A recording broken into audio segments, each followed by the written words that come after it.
Hey guys. Today we shall read chapter 13. Are you prepared? No? Prepare yourself. Dear Heavenly Father, thank you for today. Thank you for all that you do for us. Please give us the eyes to see, ears to hear, and hearts to receive your word in Jesus' name. Amen. My precious. I've never seen Lord of the Rings, and yet I quote it constantly. Chapter 13. And Barnabas? Oh, wait. What? I never finished the last one. Okay, look, this is not my fault. This is where I stopped in the last video, right? This is where chapter 13 starts. I missed it. I'm going to take a step back to verse 24 of chapter 12, and then I'm going to read 25, and then we'll go into 13, okay? But the word of God grew and multiplied, and Barnabas and Saul returned from Jerusalem when they had fulfilled their ministry, and they also took with them John, whose surname was Mark. Now we're going to 13. Now in the church that was at Antioch, there were certain prophets and teachers, Barnabas, Simeon, who was called, I'm not going to try to read that, Lucius, and Serena. Man, I can't do the names, guys. I don't want to do the names. I don't want to do them. We're just going to skip them, okay?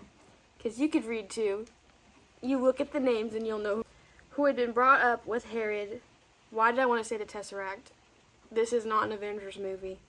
And Saul. As they ministered to the Lord and fasted, the Holy Spirit said, Now separate to me Barnabas and Saul for the work to which I have called them. Then having fasted and prayed and laid hands on them, they sent them away. So being sent out by the Holy Spirit, they went down to Cilicia, and from there they sailed to Cyprus. And when they arrived in Salamis, they preached the word of God in the synagogues of the Jews. They also had John as their assistant. It's true, John was there. Now when they had gone through the island to Paphos, they found a certain sorcerer, a false prophet, a Jew whose name was Bar-Jesus. What? That is literally how it's spelled, B-A-R-Jesus, who was with the proconsul Sergius Paulus, an intelligent man. This man called for Barnabas and Saul and sought to hear the word of God. But Elymas, the sorcerer, for so his name is translated. Is that really how his name is translated? Because I feel like I said it wrong. I'm really sorry, guys. I'm very insecure about saying these guys' names, okay? Withstood them, seeking to turn the proconsul away from the faith. Then Saul, who also is called Paul, filled with the Holy Spirit, looked intently at him. How do you look intently? I was trying to look intently. And said, O full of all deceit and all fraud, you son of the devil, you enemy of all righteousness, will you not cease perverting the straight ways of the Lord? And now indeed, the hand of the Lord is upon you, and you shall be blind, not seeing the sun for a time. Whoa. And immediately a dark mist fell on him, and he went around seeking someone to lead him by the hand. Then the proconsul believed, when he saw what had been done, being astonished at the teaching of the Lord. See, okay, not all bad things that happen are bad, okay? He did bad things, and he was punished, and because of that punishment, somebody else believed. These are good things. When Paul and his party set sail from Paphos, they came to Perga in Pamphylia, and John, departing from them, returned to Jerusalem. But when they departed, they came to Antioch, and went into the synagogue on the Sabbath day and sat down. And after reading of the law and the prophets, the rulers of the synagogue sent to them, saying, Men and brethren, if you have any word of exhortation for the people, say on. Say on. Then Paul stood up, and motioning with his hand, said, Men of Israel, and you who fear God, listen. The God of this people, Israel, chose our father, and exalted the people when they dwelt as strangers in the land of Egypt. And with an uplifted arm he brought them out of it. Now for a time of about 40 years he put up with their ways in the wilderness. Is he talking about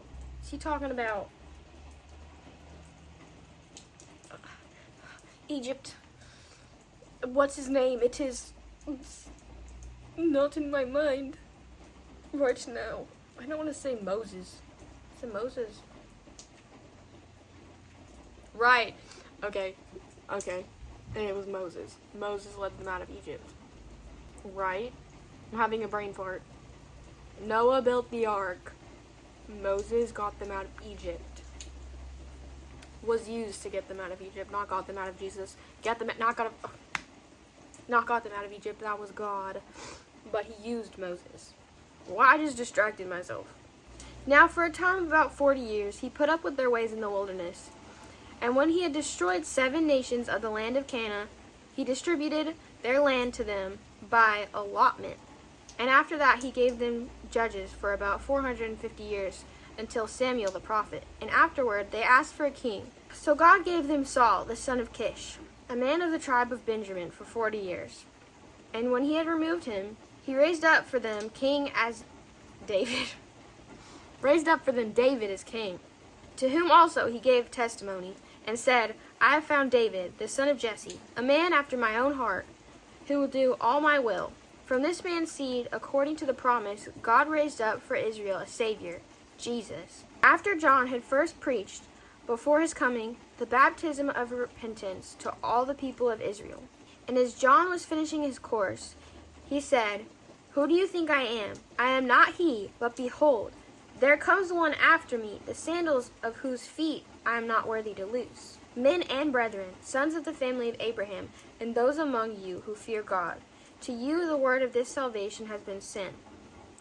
For those who dwell in Jerusalem and their rulers, because they did not know him, nor even the voices of the prophets, which are read every Sabbath, have fulfilled them in condemning him. And though they found no cause for death in him, they asked Pilate that he should be put to death. Now when they had fulfilled all that was written concerning him, they took him down from the tree and laid him in a tomb. But God raised him from the dead. He was seen for many days by those who came up with him from Galilee to Jerusalem, who are his witnesses to the people. And we declare to you glad tidings, that promise which was made to the fathers. God has fulfilled this for us, their children, in that he has raised up Jesus, as it is also written in the 2nd Psalm, You are my son, today I have begotten you. And that he raised him from the dead, no more to return to corruption. He has thus spoken. That was backwards. It was, he has spoken thus. I will give you the sure mercies of David. Therefore, he also says in another psalm, You will not allow your Holy One to see corruption. For David, after he had served his own generation by the will of God, fell asleep, was buried with his fathers, and saw corruption. But he whom God raised up saw no corruption. Therefore, let it be known to you, brethren, that through this man is preached to you the forgiveness of sins. And by him everyone who believes is justified from all things, from which you could not be justified by the law of Moses. Beware, therefore, lest what has been spoken in the prophets come upon you. Behold, ye despisers, marvel and perish. For I work a work in your days, a work which you will by no means believe, though one were to declare it to you. So when the Jews went out of the synagogue, the Gentiles begged that these words might be preached to them the next Sabbath. Now when the congregation had broken up, many of the Jews and devout proselytes followed Paul and Barnabas, who, speaking to them, persuaded them to continue in the grace of God. On the next Sabbath, almost the whole city came together to hear the word of God. But when the Jews saw the multitudes, they were filled with envy, and contradicting and blaspheming. They opposed the things spoken by Paul. Then Paul and Barnabas grew bold and said, It was necessary that the word of God should be spoken to you first. But since you rejected it, and judge yourselves unworthy of everlasting life, behold, we turn to the Gentiles. For so the Lord has commanded us. I have set you as a light to the Gentiles, that you should be for salvation to the ends of the earth. Now when the Gentiles heard this, they were glad and glorified the word of the Lord. And as many as had been appointed to eternal life believed. And the word of the Lord was being spread throughout all the region. But the Jews stirred up the devout and prominent women of the chief men of the city, raised up persecution against Paul and Barnabas, and expelled them from their region. But they shook off the dust from their feet against them, and came to Iconium, and the disciples were filled with joy and with the Holy Spirit. That is all for today. Meet back here, same time tomorrow. Sound good? I love you, but Jesus loves you more.